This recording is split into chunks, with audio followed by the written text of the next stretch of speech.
कल्याणी कल्याणी अतुल के बेटी भी है।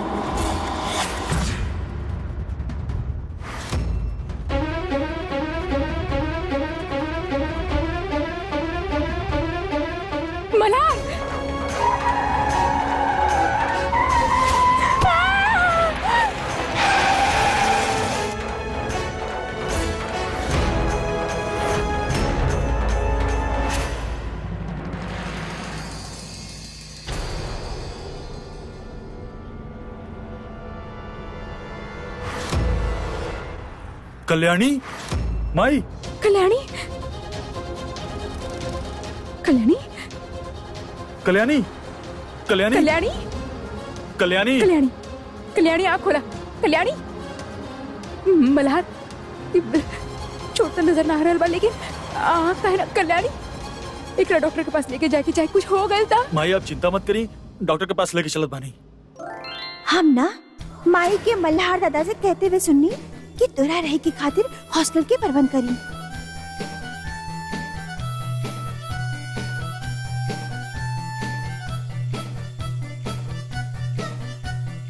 इला तारा खातिर। Thank you. चला जल्दी चला।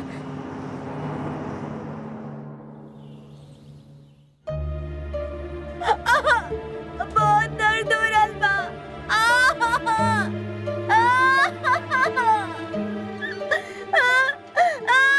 बहुत दर्द हो रहा बा। माई का कलस डॉक्टर साहब बहुत जोर से चिल्ला रहल बिया, लगता बहुत जोर से चोट लागल बा। हम ओकरा देख के आवत हनी। माई आप चिंता मत करी, हम बानी ना। हम देख के आवत बानी। आप रुकी यहाँ पे, हम देख के आवत बानी।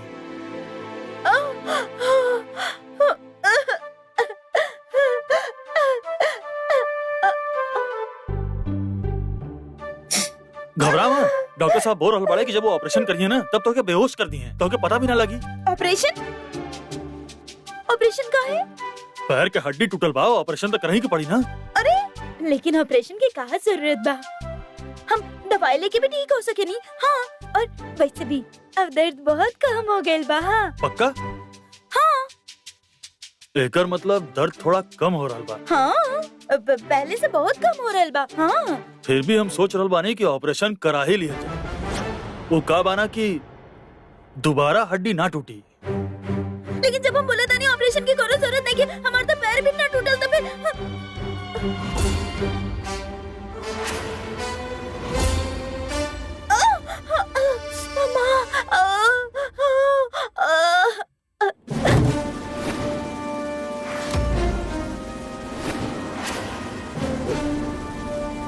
पुलिस वाला बानी है।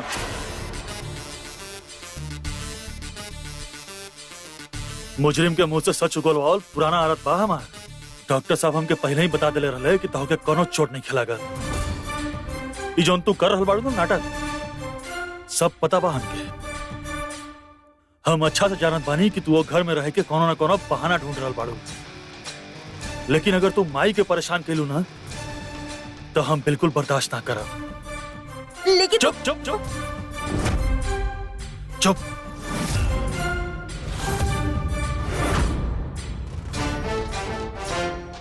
जब हम बोलब तो तू सिर्फ सुनबू। हम केहू के ना बताई कि तू का नाटक कर रहल बाड़ू। लेकिन माई के अगर तकलीफ पहुंचौलू ना तो हमसे बुरा केहू ना होगी। समझ आयल?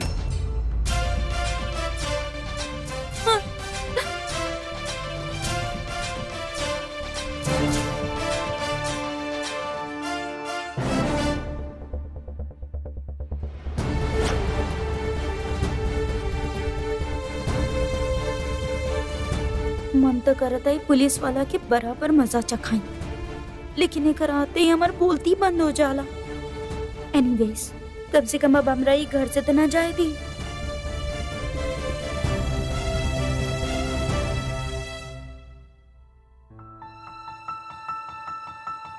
मल्हार, कल्याणी के तू ऐजा अपना घर पे काहे ले आईला?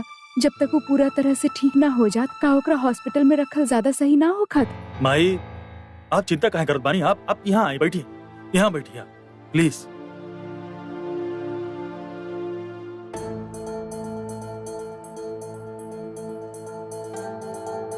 इली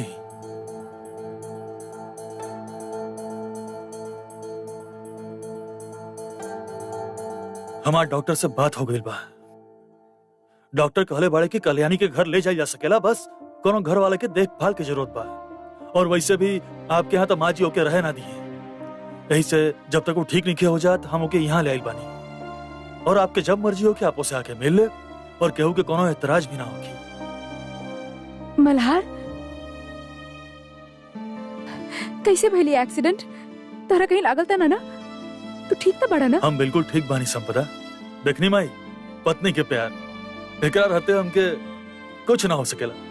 हम बिल्कुल ठीक बानी। देखा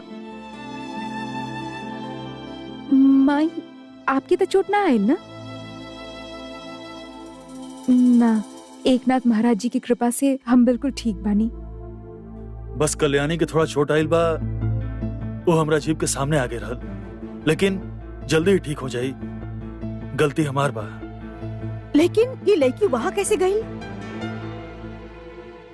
और मैं आप बिना केकरो के बतौले आप घर से चल गई। आप जाने लो ना, आज हमारी बेटी के होके वाला बच्चा के आशीर्वाद देवे खातिर घर में चोरेटी के कार्यक्रम रखल गई। ऐसा कौन जरूरी काम आ गए रहे जिस संपदा के चोरेटी की तैयारी छोड़ के आप मल्हार से मिले खातिर पुलिस स्टेशन पहुँच गई। जे भी काम बा तोहरा के बतावे के जरूरी बा का? माँ जी, हम सोच रहल बानी कि कल्याणी के हम यही घर में रख ली जब तक वो ठीक नहीं हो जा। यहाँ और ओकरा के संभाली? अगर तू ई सोच रहल बा हमार बेटी ई घर में ओ राह चलते लड़की के संभाली तो तू गलत बा, समझला? अपर्णा, खुला हवा सिर्फ इंसान के ही ना रिश्तों के भी जरूरी होला। और केहू अपन दामाद के साथ ऐसे बात करेला? तोहार बेटी के एकरा साथ शादी हो गई हा, ऊ ओकर भला बुरा जानेला।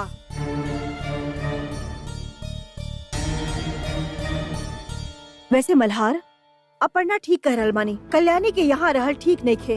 वो जब तक ठीक ना होई हमार व्हाइट हाउस में रही।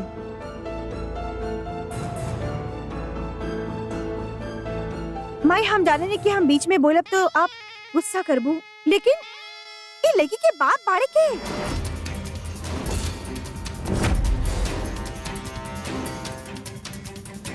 कल्याणी अतुल के बेटी है। और वो जिंदा तो बाड़े ना?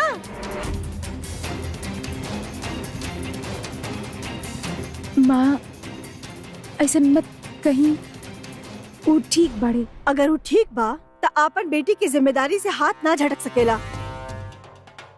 तू तो कहत रहे कि वो अपन बेटी और बीबी के छोड़ के चल गए रहा, लेकिन कल्याणी के ई वक्त ओकर जरूरत बा। वो बाड़े कहाँ? वो जेल में बाड़े।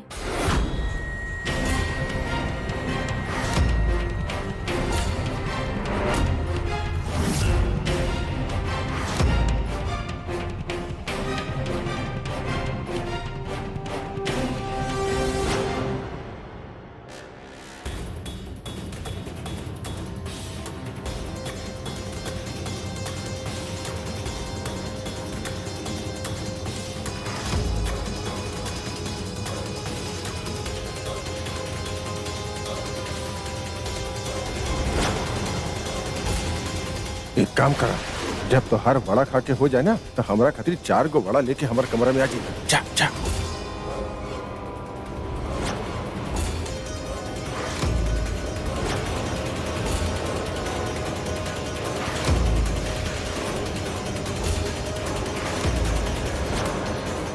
अतुल पर भरोसा कईल हमार जिंदगी के सबसे बड़ा भूल रहे, और हम ना चाहेने कि उनका साया अनुप्रिया की जिंदगी पर पड़ी। खुद के जिंदगी तो बर्बाद कर ही लेलस अतुल। हमार अनुप्रिया के भी दुख देलस है ये आदमी।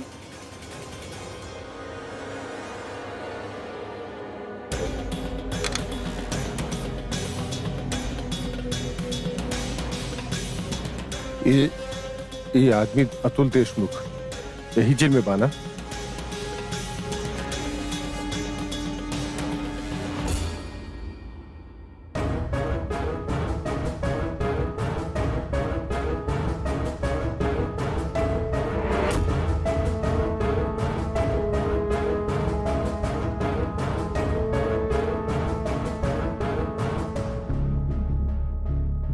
अब बैठा।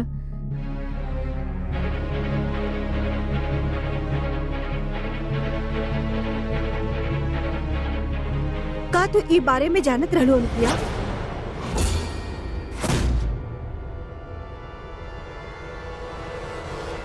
इतना पहले से जानत रहली।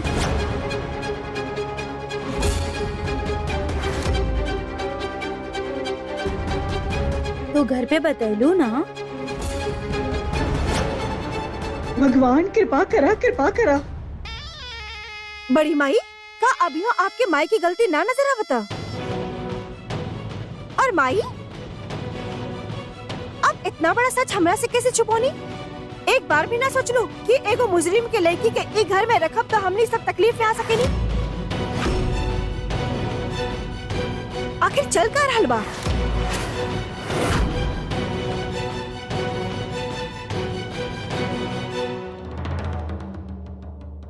उ दीदी दरअसल माँ जी, दरअसल हम ही माई के बात छुपावे खातिर कहले रहनी।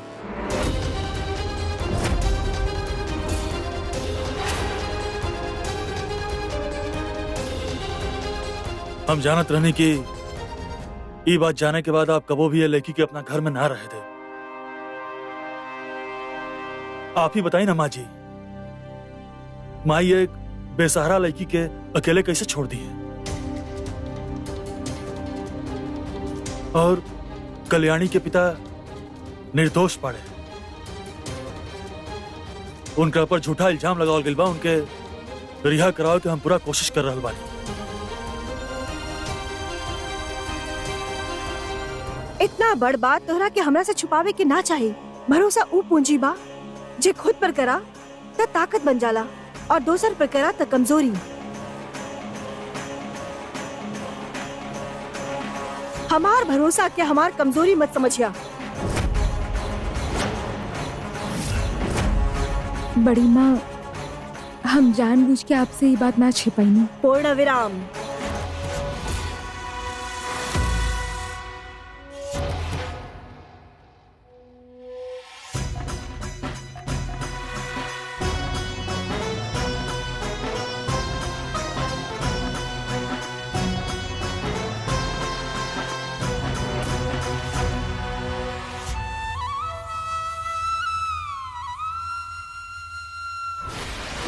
पता ना का जादू कैले बाड़ी अनुप्रिया सबके ऊपर कि हर केहू ओकर नाम के माला ही जपत रहेला। आई स्वेर इतना चालाक औरत ना हम आज तक अपना लाइफ में ना देख ले बानी। बाकी ओकरी चालाकी हमरा साथ ना चले वाला। हमरा तब तक चैन ना आई जब तक हम पूरा दुनिया के सामने ओकर असली चेहरा ना ले आवता नहीं। का जरूरत रहे? एक्सक्यूज मी, का जरूरत रहे बड़ी माँ की ई बताई के कि अतुल जेल में बा? हमार पापा के नाम मत लिया। का जरूरत रहे बड़ी माँ के ई बताई के कि तहार पापा जेल में बड़े? कहे कि सच ये बा कि हमार पापा जेल में बाड़े, ओकर वजह भी तू बाड़े।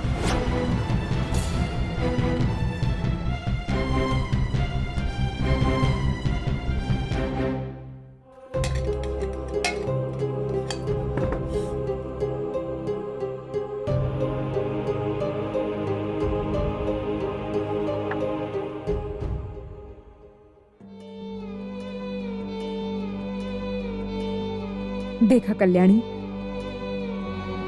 हमरा बारे में ना सही अपना बारे में तो सोचल करा। अगर गुस्सा में आके बड़ी माँ मल्हार से कह देले होती कि तू एजा ना रह सकेलू ता ई हालत में हम तारा कहाँ ले जाती?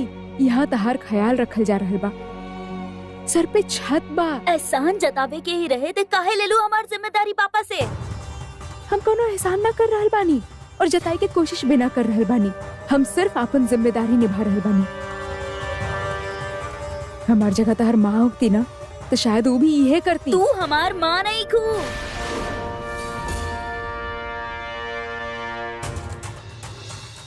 कौनो शौक ना बा हमके तहार माँ बने के। गुड, कहे कि हमार माँ के जगह ले पैबू, इतना तोहर औकात भी नहीं थे।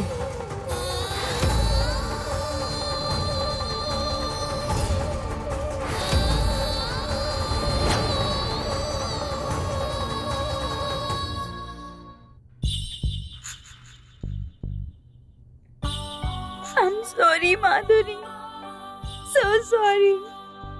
हमरा से गुस्सा तो नहीं खुना माधुरी। तू हमेशा हमरा ये सुकेले बाड़ू कि कबो केहू के परेशानी के कारण मत बनिया। और आज जब खुद अनुप्रिया खातिर परेशानी खड़ा करत आनी, बाकी हम कैसे भूल जाए कि वो औरत की वजह से तो आज हमरा साथ नहीं को। हमरा पास कुछ बचल बाता सिर्फ तुम्हारी याद और तुम्हारी अस्थि। कैसे भूल जाए वो औरत की वजह से आज पापा जेल में ऐसे जुर्म की सजा काटता नहीं जो कबो कहले ही ना। माधुरी हमार, प्लीज माधुरी वापस आ जा। तोरा एक और बार गला लगावे के बाद माधुरी प्लीज वापस आ जा। तेरा गला लगाए चाहता नहीं फिर से।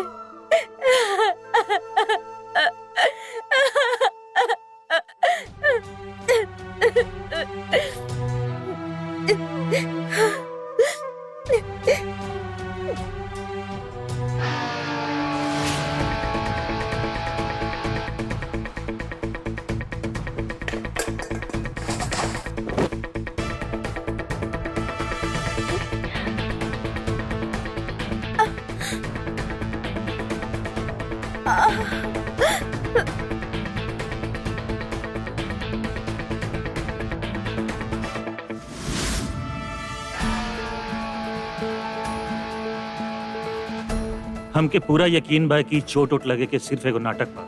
यही से तो कुर्सी के हाथ ढीला करके रखले बानी हम। अब देखिए कैसे फटाक से उठ के खड़ा हो जाए। लेकिन एके का पता, मजा तो तब आई जब एक सबूत के तौर पर नाटक के वीडियो हम जाके बड़की माई के दिखाई। अरे रे रे,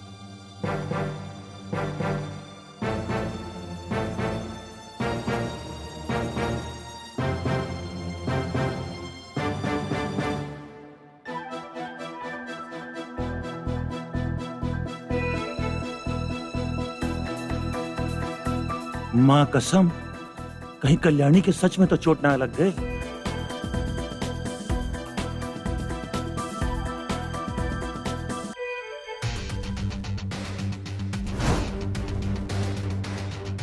इडियट, एकरा ही ना पता कि एकरा से 10 गुना ज्यादा स्मार्ट बानी हम। एकर हाथ में वीडियो बना मोबाइल हम पहले ही देख ले रहनी। माई आपके पैरन पे लगाए खातिर लेप देले बानी। आंटी का करत आनी आप? आप बड़ बानी हमरा से, आप हमारे पैर के कैसे हाथ लगा सकेनी? हम एजा काम करत आनी दीदी। काम करीन तो का भाई, आप फिर भी तो हमरा से बड़ बानी ना। और खामखा हमार पैर के हाथ लगावे से आप हमरे पे पाप चढ़ाई रहे दी, हम कर लेब खुद।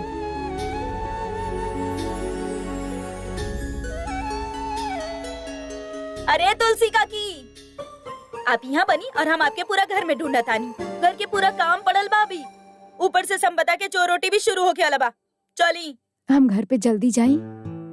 काहे? हमके अपन सासू माँ के 13वीं खातिर लोगन के बुलाए जाए के बा। 13वीं? आंटी ऊका हो खेला? कल हमार सास के देहांत के 13 दिन पूरा हो जाए और केहू के देहांत के बाद 13 दिन पे श्राद्ध करे के पड़ेला। लोगन के घर बुला के खाना खिलाए के पड़ेला, वरना उनके आत्मा के शांति ना मिलेला।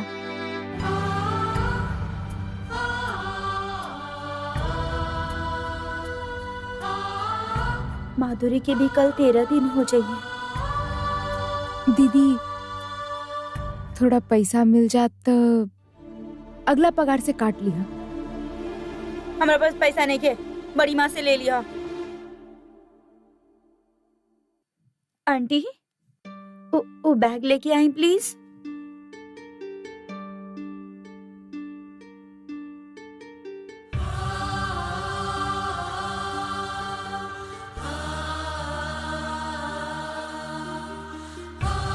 अरे हमरा तरफ से रख लेना प्लीज।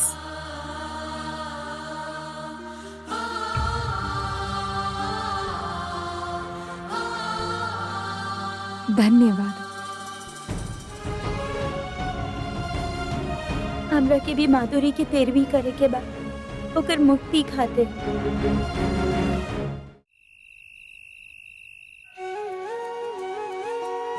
नथ पहन के बहुत सुंदर लग रहल बाड़ू, बिल्कुल कोनो राजकुमारी जैसन। थैंक यू माई। माँ बने के अनुभव के ई गोद भराई के दिन और भी यादगार बना देत बा। गर्भावस्था के 3 महीना पूरा होला पर औरतन होवे वाला माई के कच्चा चावल, नारियल यानी माई के रूप में आशीर्वाद देवेला, ताकि ऊ ई खुशखबरी सबके साथ बांट सकेले। अरे जल्दी करा भाई, जल्दी से एकरा के आशीर्वाद दे दा, ताकि वो अपन खुशखबरी सबके सुना सके। हाँ माई। माँ रुको। माँ, हम चाहता नहीं कि तेरे साथ माई भी हमार गोद भरे। हमके बहुत अच्छा लगी। हम माई, आप भी हमार माँ जैसन बानी ना? ना, लेकिन ई रिवाज लड़की की माँ ही पूरा करेली। बाकी अनुप्रिया, एकरा में इतना सोचे की का बात बा? ऊ तोहरा के माँ के दर्जा दे रहल बा। अगर हमरा के इतना सुशील बेटी मिलती ना, तो हम ई मौका हाथ से ना जाए देती। आप कहे की कहा चाहता नहीं बड़ी माई कि आपकी तो बेटी मिलल है वो सुशील नहीं के? दीदी, आपसे मजाक कर रहल बिया, सच में। देख रहल बानी आजकल घर में कुछ ज्यादा ही मजाक हो रहल बा। अपर्णा, अपन बेटी के गोद भराई पर तो ई छोट छोट बात अपन दिल पर मत ला। चला चला दोनों मिलकर एकरा के आशीर्वाद दा। तब बेटाई खुशखबरी सबके सुनाई।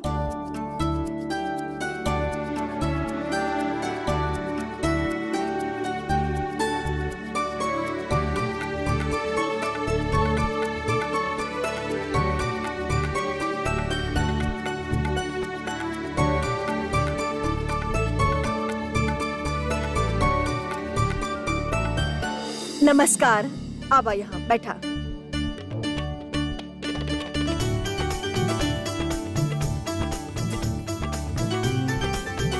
आप सब हमार न्योता के मान रख के आयल बिया, यह खातिर हम आपके आभारी हैं।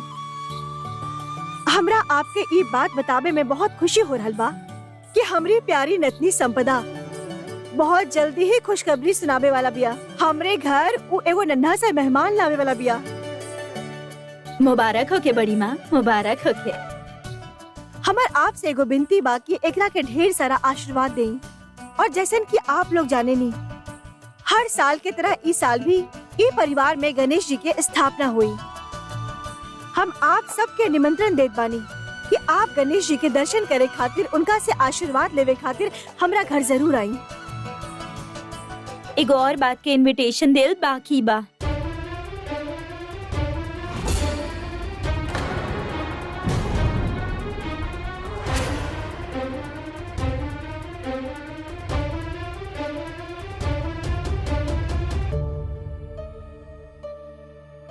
कल हमार माँ के 13वीं बा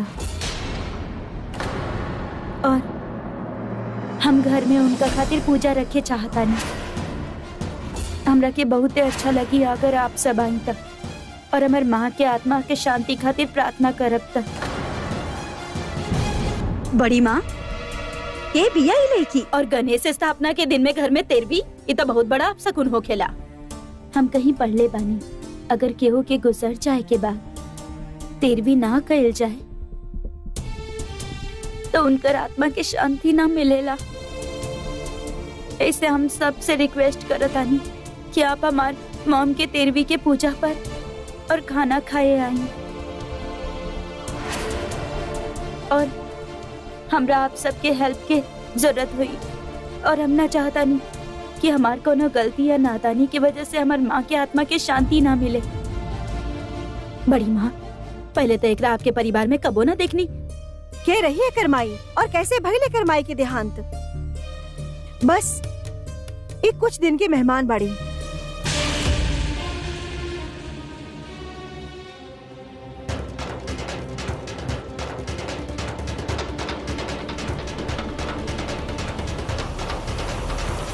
हमरा यहाँ गणेश जी के स्थापना होवे वाला बा और ये परंपरा पिछला 50 साल से ये परिवार में चलल आ रहल बा। यह खातिर तू अपन माई की तरह यहाँ ना कर सकेलू।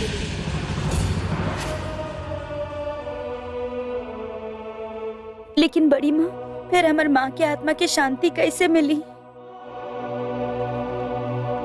पहला बात तो ये लड़की के यहाँ होवे कहीं ना चाहिए।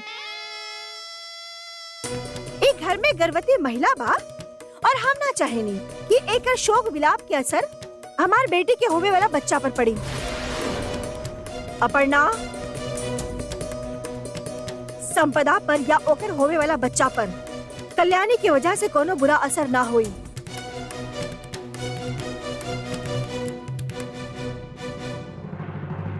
कल हमरा यहाँ गणेश जी के स्थापना बा, लेकिन जे घर में गणेश जी की स्थापना होला वो घर में शोक समारोह ना होला।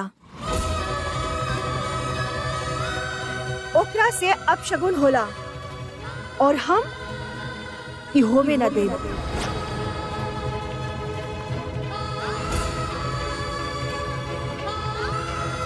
यह खातिर तू अपन माई के तेरवी ई घर में ना कर सकेलू।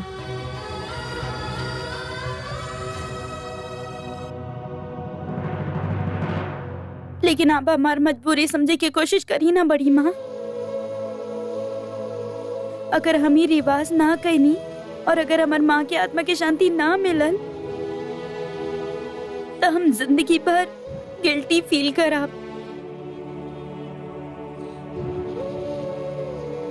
अपना आपके कबो माफ ना कर पाई। चाहे कुछ हो जाए, हमार माँ के तेरवी हो के रही।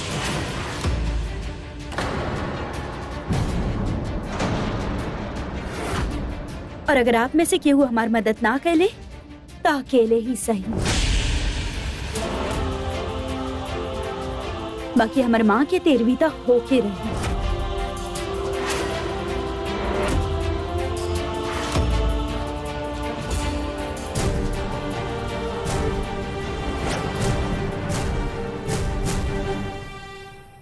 तेरवी खातिर लगे वाला सामान, व्हाइट फ्लावर्स, घी और पिंडदान। देखो, कोशिश भी मत करिए, तेरवी होके रही।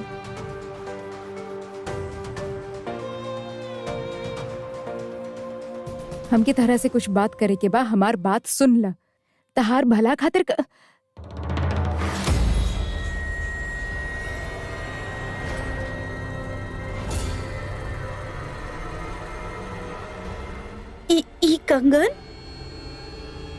ई कंगन तोरा पास कैसे आयल?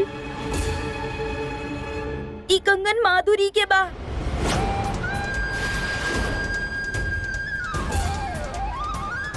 का? माधुरी के बा। हमरा अच्छा तरह से याद बा। तहार पैर हमरा याद बा, ई खो गल रहल। तोरा पास कैसे आयल? कैसन बात कर रहल बाड़ू तू? तहार माँ के कंगन हमरा पास काहे आई? ये हमार कंगन बा। बेवकूफ समझ ले बाड़ू हमरा के। हाँ? हम अपन माधुरी के चीज पहचाने में गलती कर ही ना सके नी। ये हमार माधुरी के कंगन बा। ये कंगन पापा माधुरी के पहला गिफ्ट देले रही और जब ये कंगन खो गए रहे तो माधुरी सारा दिन रोए रही। लेकिन ये तहरा पास कैसे आयल?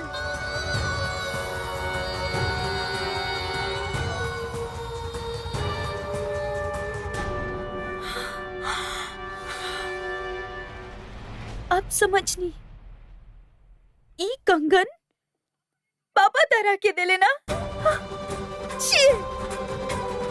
पापा ऐसा कर कैसे सकेले? ना कल्याणी, तू गलत समझ रहल बाड़ू। ई हमार कंगन बा। 100 साल से ई कंगन परिवार के। ई कंगन माधुरी के बा। वापस दो इनका के। ना, ई कंगन हमार बा। प्लीज हमरा के कंगन वापस दे दा। माधुरी की बहुत कम निशानी बा हमरा पास। हम क्या संभाल के रखा पक्का। देखा, तू बदला में ना हमारी इयररिंग्स ले ला, वो भी सोना के बा। हम काहे तो हर चीज ले। देखा अनुप्रिया, हम आखिरी बार प्यार से कहता नहीं, प्लीज हमरा ई कंगन वापस दे दो प्लीज। हम भी आखिरी बार कह रहल बानी, ई कंगन हमार बा। तू ऐसे ना माने वाला बाड़ू।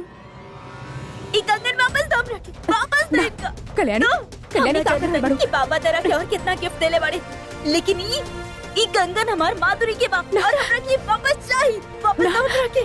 तो कहाँ पागलपन बा कल्याणी? छोड़ इनका के।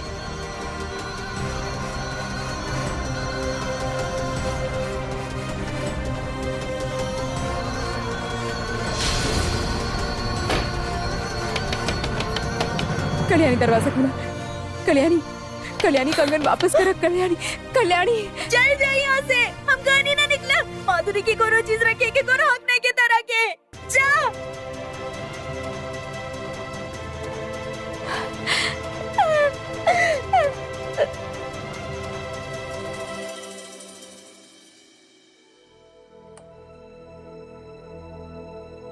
समझ ही नहीं क्या आ रहा। 13वीं खातिर लगे वाला चीज खातिर पैसा कहाँ से लेके आई? जोन भी पैसा हमरा पास रहे उतना सारा आंटी के दे देनी।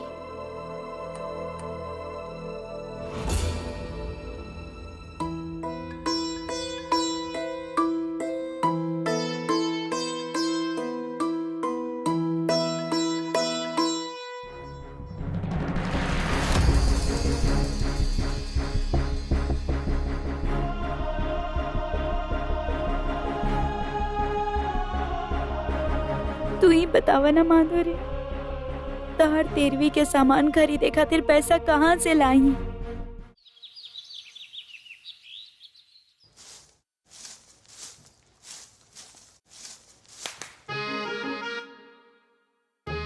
पल्लवी, विवेक तैयार भइल की ना?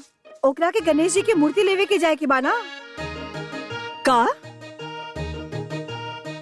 अरे मंदिर के दान पेटी में आवाज छोड़ के आलू है का? बड़ी माई, माई ना गणेश उत्सव के मौका पर आपकी सेहत और आपके लंबा उम्र खातिर मौन व्रत रखनी है। अरे वाह साचो के, अच्छा बात बा। पल्लवी अगर तनी देर चुप रही तो घर में शांति बनल रही। सदा घर के काम करते रहबा तो फैक्ट्री के काम कहिया करबा। चला आवा हमरा साथ। सड़ियन के अच्छा से सहेज के रखिया। मौन व्रत तो रख ले जरूर बानी, लेकिन इनकर सेहत खातिर ना। ए गणपति बप्पा, कोनो चमत्कार करके ना इनका अपन पास ही बुला ली। गिनल आलू और टमाटर की सब्जी बनात थक गइल बानी हम।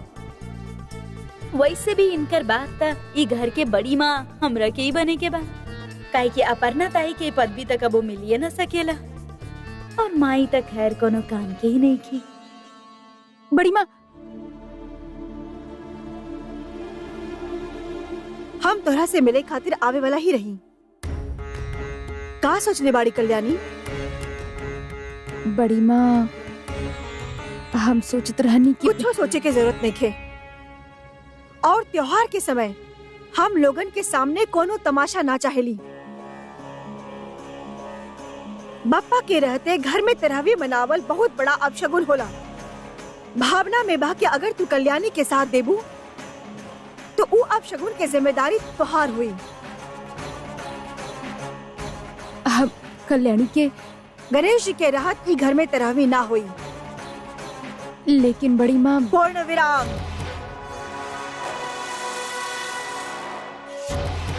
माई, का बात हो गई? आप इतना हड़बड़ी में बुलौनी? कल्याणी फिर से कुछ किलस का? कहाँ भी आओ? वो ये तब पता ना कहाँ चल गई, फोन भी ना उठा रहल बिया। वो अपन माँ के 13वीं के लेके बहुत परेशान रहली, तो हम ओकरा सलाह देवे आयल रहनी कि वो 13वीं मंदिर में कर सकेली। काहे कि एजा घर पे बड़ी माँ के हुक्म के विरुद्ध जाके 13वीं करे के तो सवाल ही पैदा ना होखेला ना। देखा ना बेटा, फोन ना उठा रहल बिया। भगवान खातिर ओकरा ढूंढा। हाँ माई।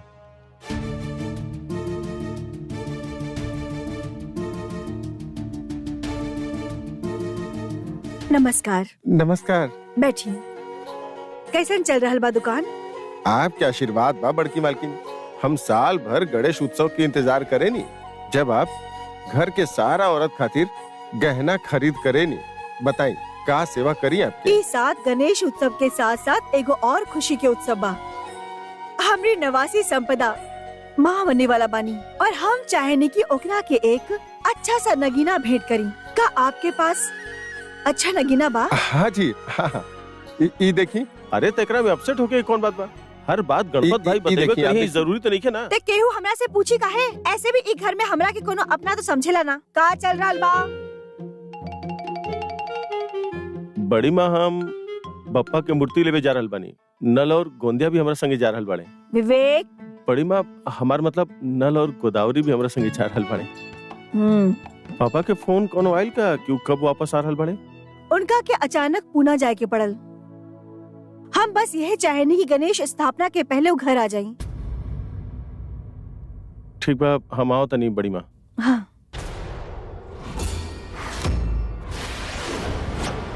बड़ी माई, ये कंगन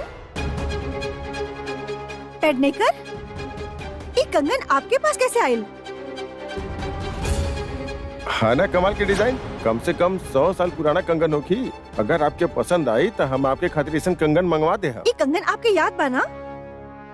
परमेश्वरा, ये तो अनुप्रिया की कंगन बा।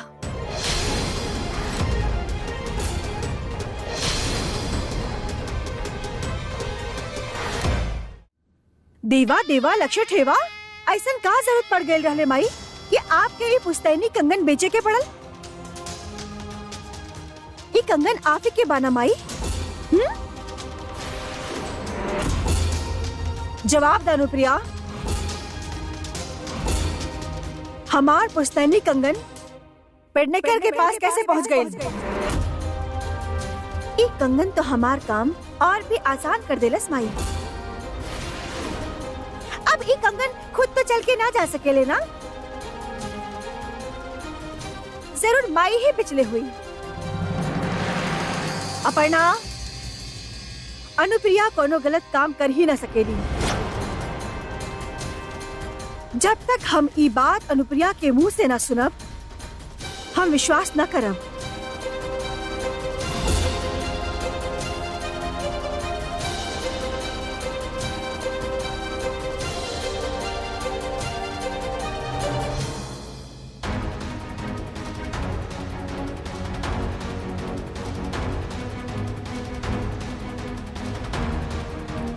जवाब दे अनुप्रिया।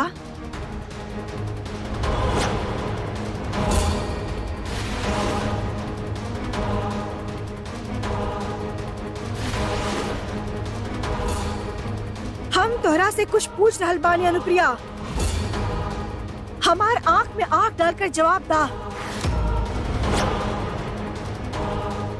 अब जवाब दे ही दा माई। जब गलती कैलू हा तो स्वीकार करे में कैसन शर्म? माई के कोनो गलती नहीं है।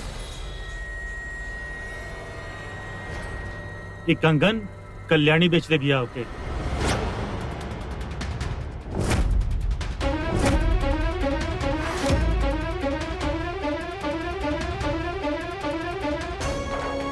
बड़ी माँ, हम अपना आँख से देखनी कल्याणी के पेंडेगर भाई के दुकान में कंगन ले जाकर। आप कल्याणी के सबका सामने बुला दी बड़की माँ। सदा। जी माँ जी। कल्याणी से बोला हम ओकरा के तुरंत बुलौनी हा। जी माँ जी।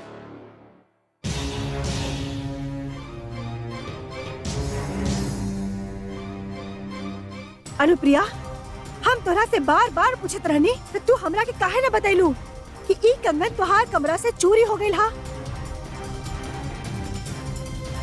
ई लड़की तो सारा हद पार कर देलस। बदतमीज तो रहे ही, अब चोर भी निकलल। पता न कौन खानदान की बिया।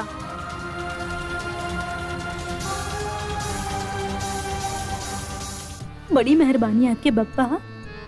यही तरह बड़ी माँ के बीबी बढ़त रहे ना तो जल्दी बड़ी माँ बने के हमारा सपना पूरा हो जाए। बड़ी माँ,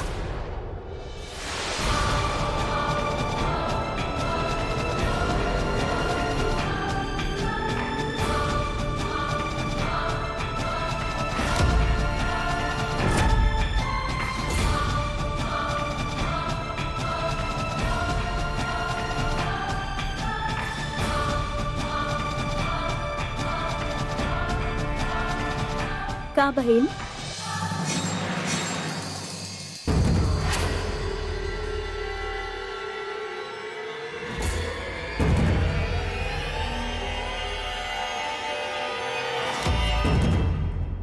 ये उ लड़की भी है जो हमारी दुकान पे कंगन बेचे आयल रहे।